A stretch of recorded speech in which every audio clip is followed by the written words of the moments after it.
அனைவருக்கும் வணக்கம்.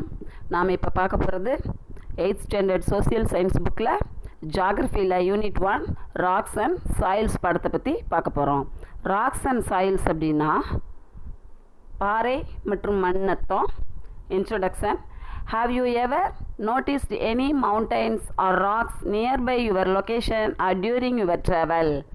Have you ever been to any hill station during your vacation?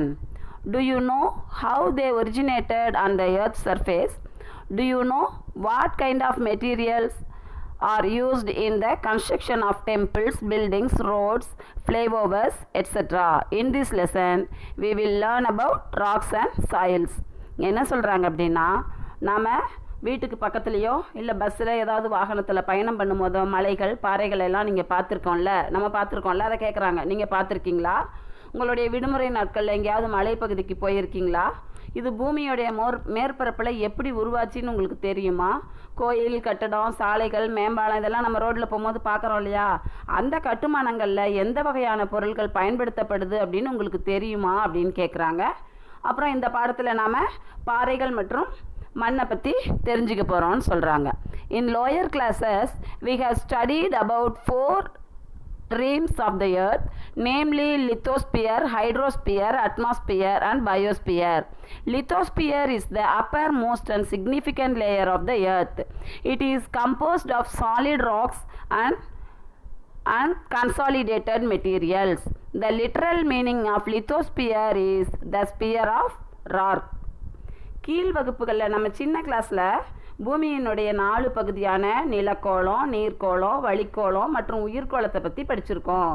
புவியினுடைய மேற்பரப்பில் அமைஞ்சிருக்கிற குறிப்பிடத்தக்க முக்கியத்துவம் வாய்ந்த கோளம் எதுன்னா நிலக்கோளம் தான். இது திட பாறைகள் மற்றும் திடமற்ற பொருள்களை கொண்டது. நிலக்கோளம் அப்படிங்கிறது இயல்பாகவே ஒரு பாறையுடைய கோளமாகும். அப்புறம் petrology is a branch of geology which deals with the study of rocks.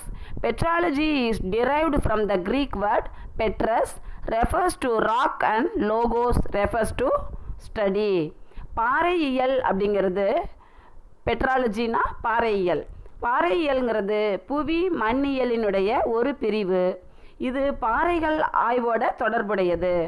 பாறையியல் அப்படிங்கிற சொல் கிரேக்க மொழியிலிருந்து பெறப்பட்டுச்சு. பெட்ரஸ் அப்படிங்கிறது பாறைகளையும், லோகோஸ் அப்படிங்கிறது அதை பற்றின படிப்பையும் குறிப்பிடுது.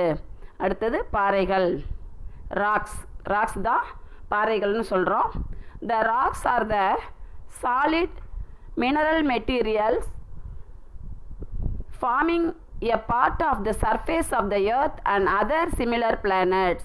The earth's crust is composed of rocks. A rock is an aggregate of one or more minerals. Rock is an important natural resource and is found in solid state. It may be hard or soft in nature. An estimation reveals that there are 2000 different types of minerals found on the earth's surface, out of which only 8 basic minerals commonly found all over the earth. Minerals are chemical substances which exist in nature.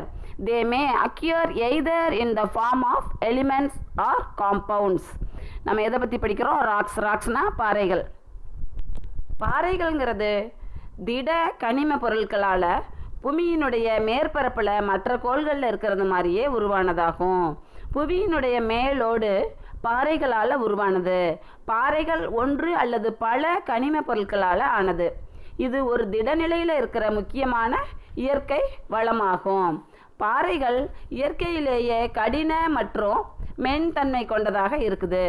பூமியினுடைய மேற்பரப்பில் 2000 வகையிலான கனிம வகைகள் இருக்குது அப்படின்னு மதிப்பிட்டிருக்காங்க. இதில் பொதுவாக பூமி முழுசுமே 8 அடிப்படை கனிமங்கள் கண்டறியப்பட்டிருக்கு. கனிமங்கள் வேதி மூலங்களுடைய தொகுதிகளால் ஆனவை. பாறைகள்ங்கிறது கனிமங்கள் தனித்த கூறுகளாகவோ அல்லது கூட்டுக்கலவையாகவோ உருவாகலாம். அடுத்தது கிளாசிஃபிகேஷன் ஆஃப் ராக்ஸ்னால் என்ன அர்த்தம்? பாறைகளை எப்படி வகைப்படுத்தியிருக்காங்கங்கிறத சொல்கிறாங்க. According to the mode of formation the rocks are classified into 3 types as follows. 1 igneous rocks, 2 sedimentary rocks and 3 metamorphic rocks. என்ன சொல்கிறாங்க, புவியுடைய பரப்பில் காணப்படுற பாறைகளை அவை தோன்றுகிற முறைகளுடைய அடிப்படையில் 3 வகையாக பிரிக்கலாம். ஒன்று இக்னியஸ் ராக்ஸ்னாக்க தீப்பாறைகள், ரெண்டாவது செடிமெண்ட்ரி ராக்ஸ் அப்படின்னா படிவு பாறைகள், அடுத்தது மெட்டோமார்பிக் ராக்ஸ்னா உருமாறிய பாறைகள் அல்லது மாற்று உரு பாறைகள் அப்படின்னு சொல்கிறாங்க. இந்த படத்தில் அதை தான் நம்மளுக்கு சொல்லியிருக்காங்க. ராக்ஸை 3ஆக பிரிச்சிருக்காங்க, இக்னியஸ், செடிமெண்ட்ரி, மெட்டோமார்பிக்னு. இக்னியஸ் 2 வகைப்படுது, இன்ட்ரூசிவ் இக்னியஸ், எக்ஸ்ட்ரூசிவ் இக்னியஸ். செடிமெண்ட்ரினா organic, inorganic or chemical or mechanical. அடுத்தது மெட்டோமார்பிக் வந்து தெர்மல், செகண்டு டைனமிக் அப்படின்னு நமக்கு வகைப்படுத்தி இதை படமாக காமிச்சிருக்காங்க. First igneous rocks.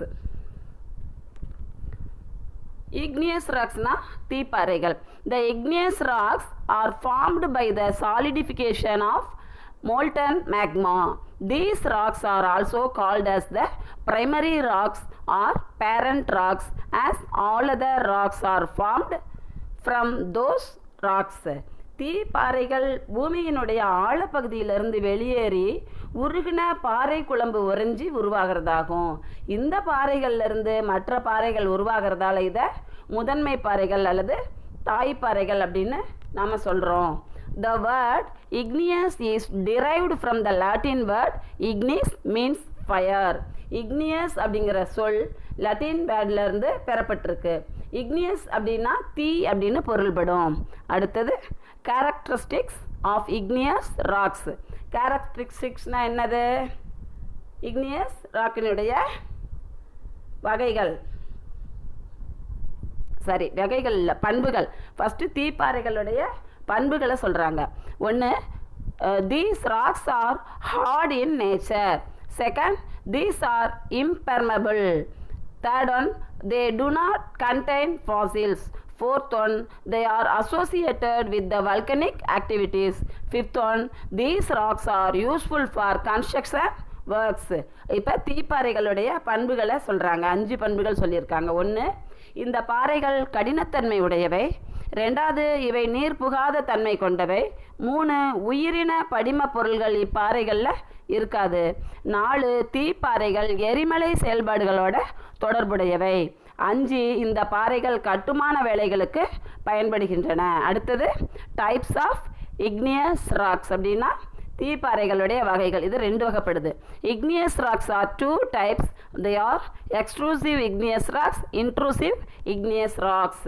வெளிப்புற தீப்பாறைகள், ரெண்டாவது ஊடுருவிய தீப்பாறைகள் அப்படின்னு சொல்லலாம். First extrusive igneous rocks. Can you visualize the lava comes out from a volcano?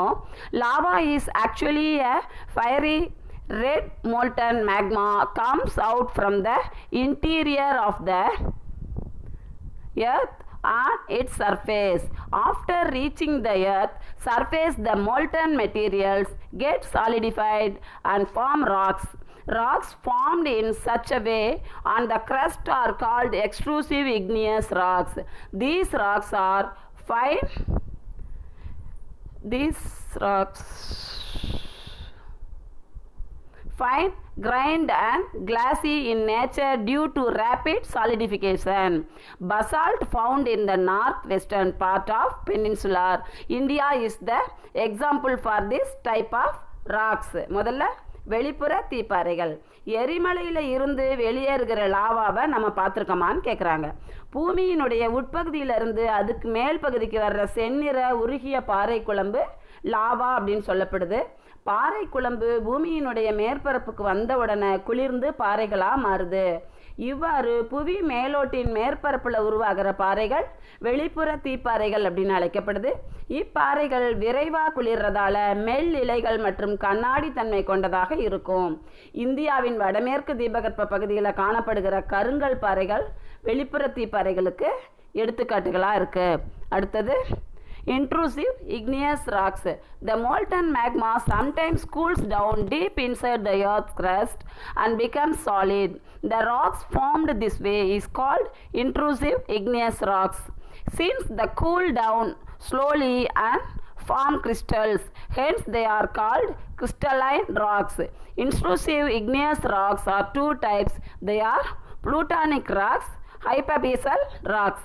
The deep-seated rocks are called plutonic rocks, and the ones formed at shallow depths are called hypabyssal rocks. Granite, diorite, and gabbro are the example of plutonic rocks, and dolerite is an example of hypabyssal rocks. அடுத்தது ஊடுருவிய தீப்பாறைகள். பாறை குழம்பு புவி பரப்புக்கு மேலே பாறை விரிசல்கள்லேயும் பாறைகள்லேயும் ஊடுருவி போய் உறைஞ்சி உருவாகிற பாறைகள் தான் ஊடுருவிய தீப்பாறைகள்னு சொல்லப்படுது. இவை மெதுவாக குளிர்றதால பேரிலைகளாக உருவாகும். ஊடுருவின தீப்பாறைகள் 2 வகைப்படும். அவை அடியாள பாறைகள் அல்லது பாதாள பாறைகள், அதான் புளூட்டானிக் ராக்ஸ். இன்னொன்று இடையாள பாறைகள், இது ஹைபாபிசல் ராக்ஸ். புவியினுடைய அதிக ஆழத்தில் உறைஞ்சி உருவாகிற பாறைகள் அடியாள பாறைகள் அப்படின்னு சொல்லப்படுது. இடையாள பாறைகள் புவி மேற்பரப்பிலிருந்து கீழே புவியின் குறைந்த ஆழத்தில் பாறை குழம்பு உறையிறதால உருவாகிற பாறைகள் இடையாள பாறைகள் அப்படின்னு அழைக்கப்படுது. Some major active volcanoes, Mount Vesuvius, Mount Stromboli and Mount Etna in Italy and Mount Mauna Loa and Mauna Kea in Hawaii Islands. இத்தாலியில் இருக்கிற மவுண்ட் வெசூவியஸ், மவுண்ட் ஸ்ட்ராம்போலி மற்றும் மவுண்ட் எட்னா ஹவாய் தீவுகளில் இருக்கிற மவுனா லோவா மற்றும் மவுனா கியா ஆகியவை உலகின் முக்கியமான செயல்படுகிற எரிமலைகளாகும். அடுத்தது செடிமெண்டரி ராக்ஸ். செடிமெண்டரி ராக்ஸ்னா படிவு பாறைகள். The word sedimentary has been derived from Latin word sedimentum, means settling down.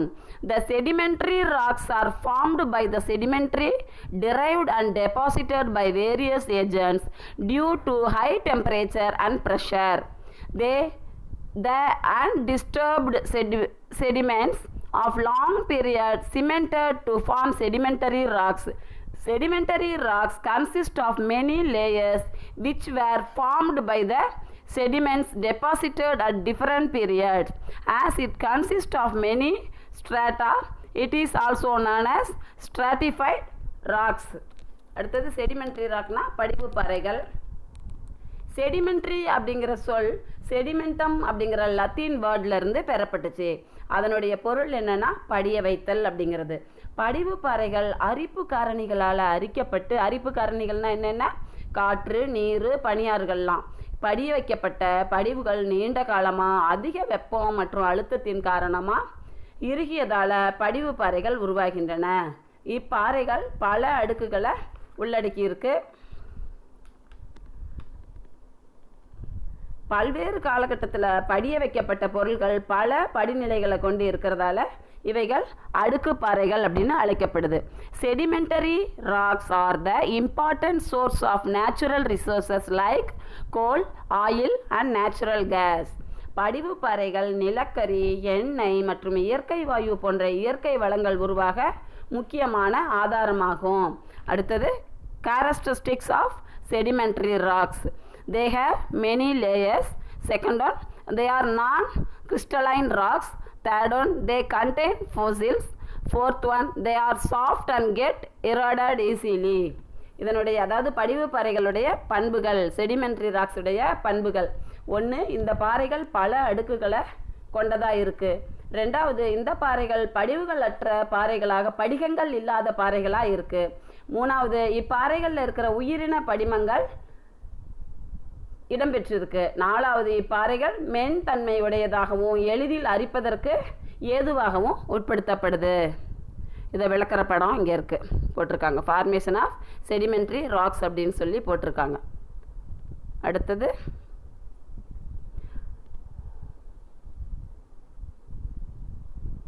oldest sedimentary rocks of the world has been identified in Greenland and estimated as 3.9 billion years old. உலகின் மிக பழமையான படிவு பாறைகள் கிரீன்லாந்தில் கண்டுபிடிக்கப்பட்டிருக்கு. இவற்றினுடைய வயது 3.9 billion ஆண்டுகள் அப்படின்னு மதிப்பிடப்பட்டிருக்கு. அடுத்தது types of sedimentary rocks. First one organic sedimentary rocks, second one mechanical sedimentary rocks, third one chemical sedimentary rocks. இப்போ ஃபஸ்ட்டு இதை பார்க்கலாம். Organic sedimentary rocks. Types of sedimentary ராக்ஸ்னாக்க படிவு பாறைகளுடைய வகைப்பாடு. ஆர்கானிக் செடிமெண்ட்ரி ராக்ஸை ஃபஸ்ட்டு பார்க்கலாம். உயிரின படிவு பாறைகள். These rocks are formed as the result of the decomposition of dead plants and animals. It contains fossils, chalk, talc, dolomite and limestone rocks are of this category. படிவுகளுடைய தன்மை படிய வைக்கிற செயலை பொறுத்து தான் இந்த மூணாக பிரிச்சிருக்காங்க. இதில் உயிரின படிவு பாறைகள் ஃபஸ்ட்டு. இந்த வகையான பாறைகள் இறந்து சிதைக்கப்பட்ட விலங்கின மற்றும் தாவர படிவுகள் இறுகி தோன்றினதாகும். இவை உயிரின படிமங்களால் ஆனவை. சாக்கு, பட்டுக்கள், டோலமைட் மற்றும் சுண்ணாம்பு பாறைகள் எல்லாம் இந்த மாதிரி உருவானது தான். ரெண்டாவது mechanical sedimentary rocks. Mechanical sedimentary ராக்ஸ்னாக்க பௌதீக படிவு பாறைகள்னு அர்த்தம். These rocks are formed due to the disintegration of igneous and metamorphic rocks. The natural agents erode and transport these rocks and deposit them at some places. After a long period of time, they cemented to form rocks. Sandstone, shale and clay are the examples of rock of this type. பௌதிக படிவு பாறைகள் தீப்பாறைகளும் உருமாறிய பாறைகளும் செதஞ்சி உருவாகுது. ஆறு, காற்று, பனியாறு போன்ற இயற்கை காரணிகளால் அரிக்கப்பட்டும் கடத்தப்பட்டும் அவை சாதகமான இடங்களில் படிய வைக்கப்படுகின்றன. இவை நீண்ட காலத்துக்கு பின்னாடி இறுகி பாறைகளாக மாறுது. மணற்பாறைகள், மாக்கல் மற்றும் களிப்பாறை இந்த பாறைகளுக்கு சிறந்த எடுத்துக்காட்டுகளாகும். அடுத்தது chemical sedimentary rocks. Chemical sedimentary ராக்ஸ்னா ரசாயன படிவு பாறைகள். These are formed by precipitating of minerals from water. It is formed usually through evaporation of chemical rich solutions. These rocks are also called as evaporates. Gypsum is an example of this kind. இது ரசாயன படிவு பாறைகள். இந்த பாறைகளில் இருக்கிற கனிமங்கள் நீரில் கரைஞ்சி ரசாயன கலவையாக மாறுது. இவை ஆவியாதல் மூலமாக உருவாகுது. இந்த பாறைகள் உப்பு படர் பாறைகள் அப்படின்னும் அழைக்கப்படுது. ஜிப்சம் இந்த வகையான பாறைகளுக்கு உதாரணமாகும். அடுத்தது மெட்டோமார்பிக் ராக்ஸ். மெட்டோமார்பிக் ராக்ஸ்னா என்னென்னா உருமாறிய பாறைகள். The word metamorphic is derived from two Greek words, meta and morpha. Meta means change and morpha means shape. When igneous and sedimentary rocks subject to high temperature and pressure, the original rocks get altered to form a new kind of rock called metamorphic rocks. Metamorphism is of two types. They are thermal metamorphism. Second one, dynamic metamorphism. If the change in the rocks is mainly caused by high temperature, the process is called as thermal metamorphism. If the change in the rock is mainly caused by high pressure, the process is called as dynamic metamorphism. இப்போ உருமாறிய பாறைகளை பற்றி பார்க்கலாம். மெட்டோமார்பிக் rocks அப்படின்னா உருமாறிய பாறைகள். மெட்டோமார்பிக் அப்படிங்கிற வார்த்தை ரெண்டு கிரேக்க சொல்லான மெட்டா மற்றும் மார்பா அப்படிங்கிற வார்த்தையிலிருந்து பெறப்பட்டது. மெட்டா என்பது மாற்றம்னும் மார்பா என்பது வடிவம்னும் பொருள்படுகிறது. அதிக வெப்ப அழுத்த காரணமாக தீப்பாறைகளும் படிவு பாறைகளும் மாற்றமடைஞ்சு உருமாறிய பாறைகள் அப்படின்னு பெயர் பெறுது. இந்த உருமாறிய பாறைகள் ரெண்டு வகைப்படுது. ஒன்று தெர்மல் மெட்டோமார்பிசம்னா வெப்ப உருமாற்றம். டைனமிக் மெட்டோமார்பிசம்னா இயக்க உருமாற்றம். முதல்ல வெப்ப உருமாற்றம்னா பாறை குழம்பு பாறைகளில் ஊடுருவி செல்லும்போது அந்த பாறை குழம்பின் வெப்பம் அங்கே இருக்க பாறைகளை உருமாற்றம் செஞ்சிடுது. இது வெப்ப உருமாற்றம் அப்படின்னு சொல்லப்படுது. ரெண்டாவது இயக்க உருமாற்றம். பாறை குழம்பு பாறைகளில் ஊடுருவி செல்லும்போது அந்த பாறை குழம்பின் அழுத்தத்தால் அங்கே இருக்கிற பாறைகளை உருமாற்றம் செய்யுது. இது இயக்க உருமாற்றம் அப்படின்னு சொல்லப்படுது. One of the world wonders, Taj Mahal in India, was built with white marbles, a metamorphic rock. உலக அதிசயங்களில் ஒன்றான இந்தியாவில் இருக்க தாஜ்மஹால் உருமாறிய பாறையிலிருந்து உருவான வெள்ளை பளிங்கு கற்களால் கட்டப்பட்டிருக்குது. இங்கே கீழே மெட்டோமார்பிக் ராக்ஸை காமிச்சிருக்காங்க. உருமாறிய பாறையை நமக்கு இந்த படத்தில் காமிச்சிருக்காங்க. அடுத்தது formation of metamorphic rocks from igneous rocks அப்படின்னா தீப்பாறையிலிருந்து உருமாறின பாறைகள். ஒன்று granite into gneiss caused by dynamic metamorphism. Second one basalt into slate caused by thermal metamorphism. First one இயக்க உருமாற்றத்தால் கிரானைட் பாறை நைஸ் பாறையாக உருமாகுது. ரெண்டாவது வெப்ப உருமாற்றத்தால் கருங்கல் பாறை பலவகை பாறையாக உருமாகுகிறது, பலகை பாறையாக மாறுது. பசால்ட் பாறை அதாவது கருங்கல் பாறை, பசால்ட்னா கருங்கல், ஸ்லேட் ராக்னா பலகை பாறை. கருங்கல் பாறை பலகை பாறையாக அதனுடைய வெப்ப உருமாற்றத்தால் உருமாறுது. அடுத்தது formation of metamorphic rocks from sedimentary rocks, படிவு பாறையிலிருந்து உருமாறின பாறைகள். Sandstone into quartz caused by thermal metamorphism. Second one shale into slate caused by thermal metamorphism. ஒன்று வெப்ப உருமாற்றத்தால் மணல் பாறைகள் வெங்கல் பாறைகளாக மாறுகின்றன. செகண்ட் ஒன் மாக்கல் பலகை பாறையாகவும் மாறுகிறது. அடுத்தது கேரக்டரிஸ்டிக்ஸ் ஆஃப் மெட்டோமார்பிக் ராக்ஸ் அப்படின்னா உருமாறிய பாறைகளுடைய பண்புகள். இதுக்கு 2 பண்புகள் சொல்கிறாங்க. Metamorphic rocks are mostly crystalline in nature. They consist of alternate bands of light and dark minerals. அப்படின்னா ஃபர்ஸ்ட் ஒன் என்ன சொல்கிறாங்க, உருமாறிய பாறையுடைய பண்பா, உருமாறிய பாறைகள் பெரும்பாலும் படிகத்தன்மை கொண்டவை. ரெண்டாவது உருமாறிய பாறைகளின் பல்வேறு பட்டைகள் ஒரு பகுதி வெளிர் நிற கனிமங்களை கொண்டதாகவும் மற்றொரு பகுதி கருமை நிற கனிமங்களை கொண்டதாகவும் இருக்குது அப்படின்னு சொல்கிறாங்க. அடுத்தது ராக் சைக்கிள். ராக் சைக்கிள்னா பாறை சுழற்சி. igneous rocks are the primary rocks formed first on the earth. These rocks are weathered, eroded, transported and deposited at some places to form sedimentary rocks. The igneous and sedimentary rocks are changed into metamorphic rocks under the influence of temperature and pressure. The metamorphic rocks are also get disintegrated and deposited to form sedimentary rocks. Formation of igneous rocks take place when there is an outflow of molten materials. Like this, the rocks of the earth crust keeps on changing from one form to another form under various natural forces and agents. The endless process is referred as rock cycle.